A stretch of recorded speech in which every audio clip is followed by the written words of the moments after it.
Good evening, Internet. I do hope this finds you well. I am James Martin. You are watching JM Guitar Tuition. Tonight it is all about the twang, as we are looking at the playing of country legend, session sideman legend, former Eric Clapton sideman Albert Lee. And firstly, I'm going to excuse slight sweatiness in my demeanour. It's A, very hot today. B, I have overcome innumerable technical difficulties to get to this point. It's as if the PC itself is starting to fight against me. However, nil desperandum, we push on through and we deliver, as is always the case. Right, if you're new to the video, indeed to the channel, welcome. That's a smashing blouse you have on. And I have also got these licks tabbed out in the blog post, which I will link in the description below. I'm going to try and tab them out for you tonight as well, because obviously showing can be many times better than telling with anything musical. And for all my returning guests, welcome. It's lovely to have you again. So let's get straight on into it, because as I say, it's very hot and I don't know how long all of this is going to keep working for. So we're going to start with the most famous Albert Lee track, which is called Country Boy, and I'm just going to demonstrate the intro for you, and then we'll break it down a little bit.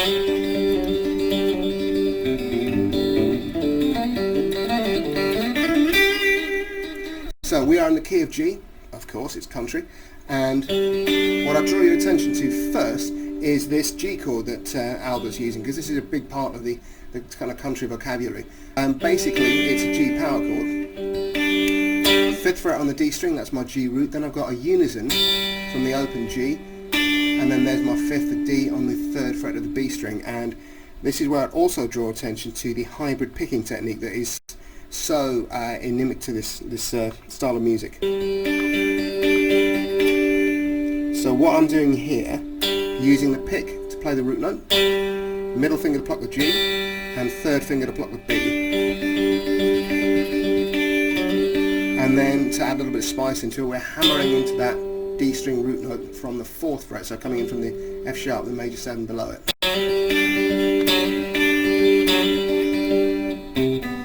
And then we're hitting the 3rd fret on the A as a C note, grabbing the open B. So it's a semitone shift there, but you've got kind of an octave apart. Then B flat into B first, hammered into 2nd on the A string, that's minor into major 3rd, and then resolving down to the root note.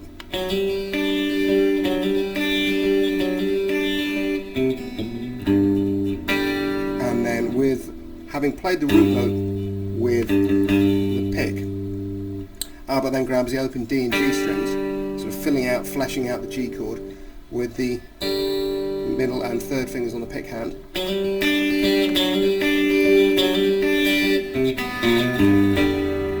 And then we've got a little slide up, semitones, open A, so the 2nds, hammered into the 1st fret B flat, slid into the 2nd fret B, so 2nd, 1/3, major 3rd.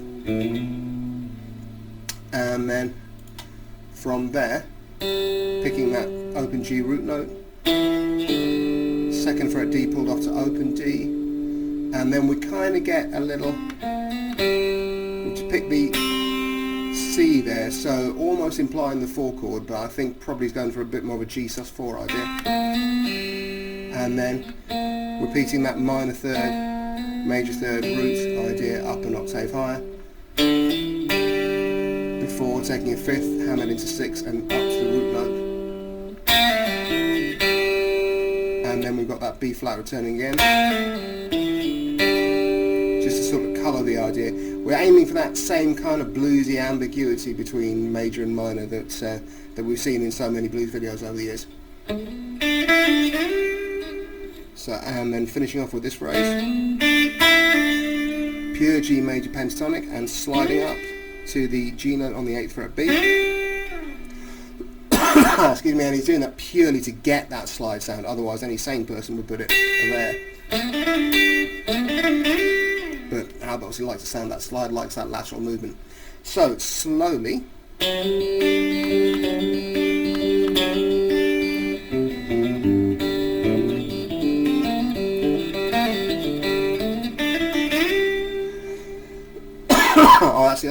it's not just all the tech that's wrong. I've gone wrong as well. Managed to pick up a cold on the hottest day of the year.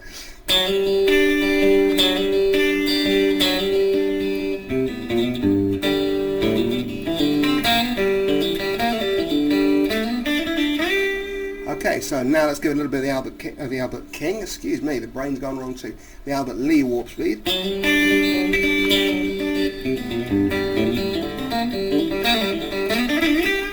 And once again, because that's a lot of fun to play.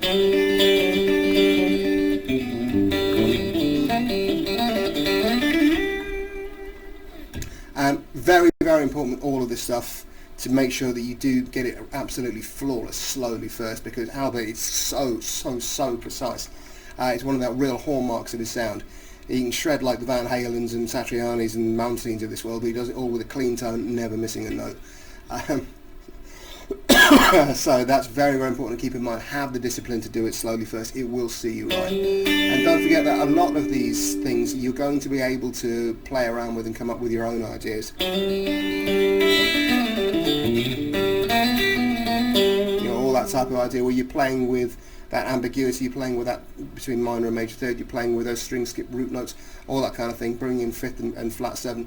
There is an awful lot of commonality in the vocabulary that both the blues players use and the country guys do. So it's so much of this stuff is not necessarily what notes we're using, but how we're using them. Okay, let's move on to the next one then.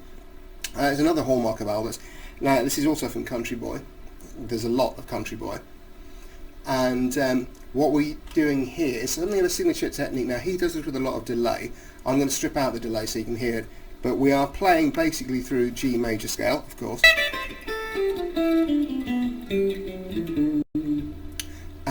But we're mixing up groups of threes and fours. So here we are to begin with.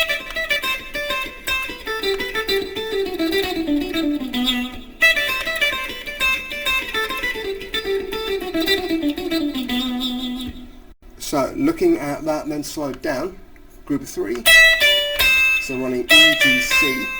Then group of four, E, D, C, B, then coming up D, C, B, D, C, B, A,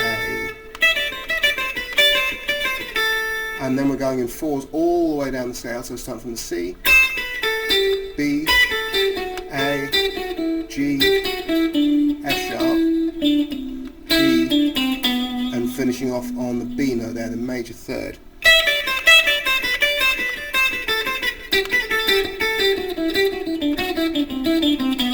Now, a rock player like me, that's easy to get around. That's not really hybrid picked as such. But with the clean tone on there, it does sound rather different, rather quirky.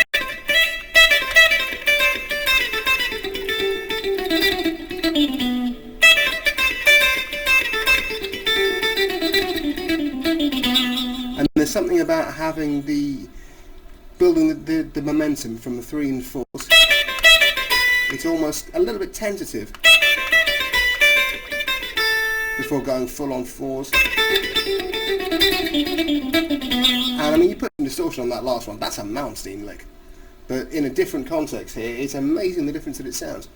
Okay, we're going to move on and we're going to do a very similar track to Country Boy, but this is now in the key of E, and this is called this Fun Ranch Boogie. This is the intro.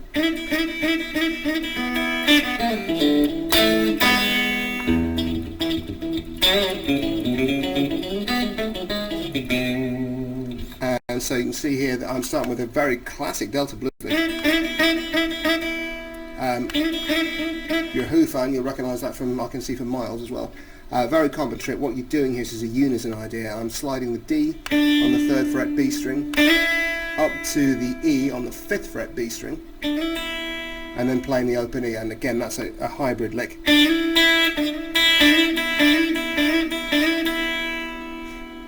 And then we've got a standard kind of blues scale rundown.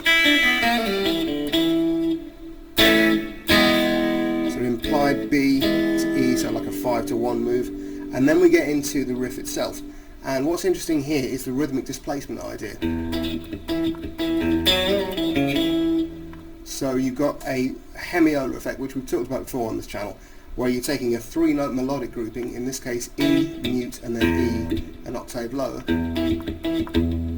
But you're playing it not in a triplet rhythm, so not one,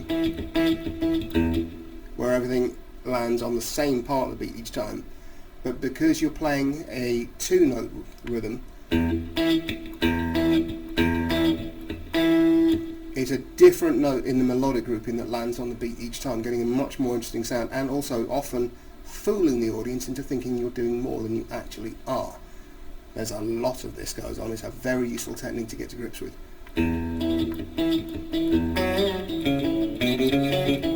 And then we've got these thirds here, taking our notes all the way down to the B.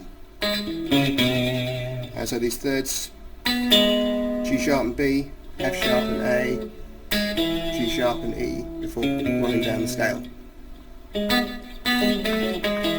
So that's another very signature country idea.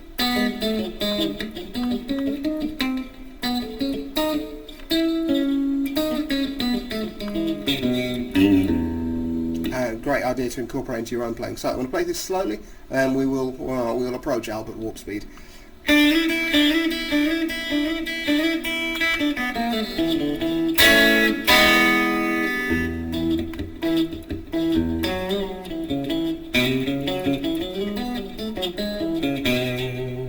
Okay, and then we'll give it the bean, shall we? See if we come out the other end.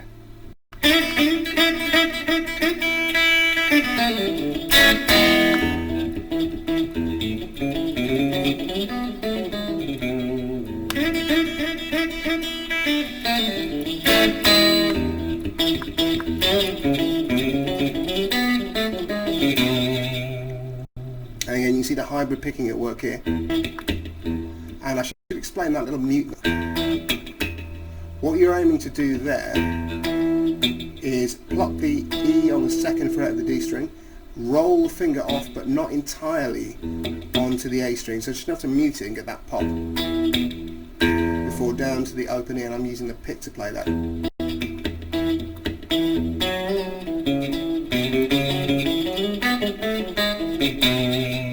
And one more time for the hell of it, because it's a lot of fun, this stuff.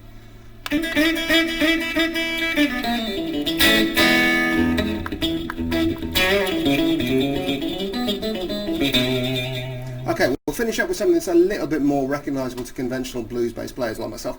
This is taken from the solo to Sweet Little Lisa, which is a cracking song, actually, I have to say. One of the joys of doing this is finding myself listening to stuff that I would never have normally have occurred to me to listen to, and working my way back through Albert Lee, sorry, done it again, has introduced me to an absolute slew of classic songs. So here we go.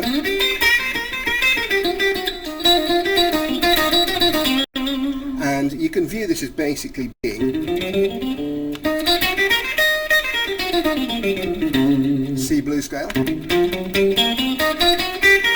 but we've got that major third there on the 9th fret of the G string, and that's what we slide in on. So that's a fairly familiar kind of jazzy take on a blues, whereas you might expect to play if we were doing something like T-Bone Walker or Chuck Berry. Here we're doing the same sort of idea, just sliding into that major third, and then we've got this kind of a unison bend idea, except that, to my ear at least, this note never made it quite the whole tone up. So it's very much more a dynamic more than a melodic bend.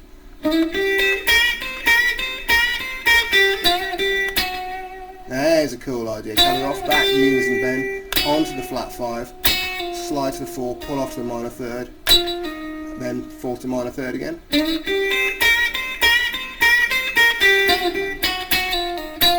And then fairly stock pentatonic. So slowly.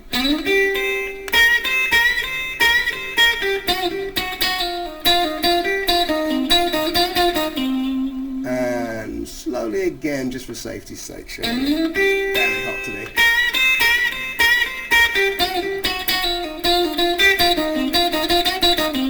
Alright, let's give it the beans.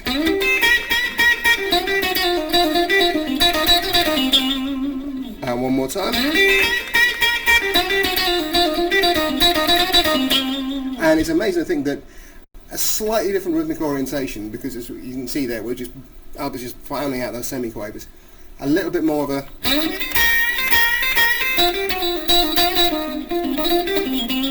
and we're into pure Stevie Ray Vaughan territory. So it's the same stuff, it's the same vocabulary. It's all about the execution, it's all about the presentation. If you can speak blues, you can speak country and vice versa, and as we're going to see, you can speak either one. You can learn to speak jazz too, but more on that next month.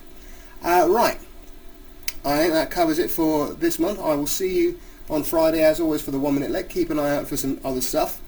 There have been numerous technical failings around here of late, so if there is a slight delay in new stuff coming out, I will apologise in advance.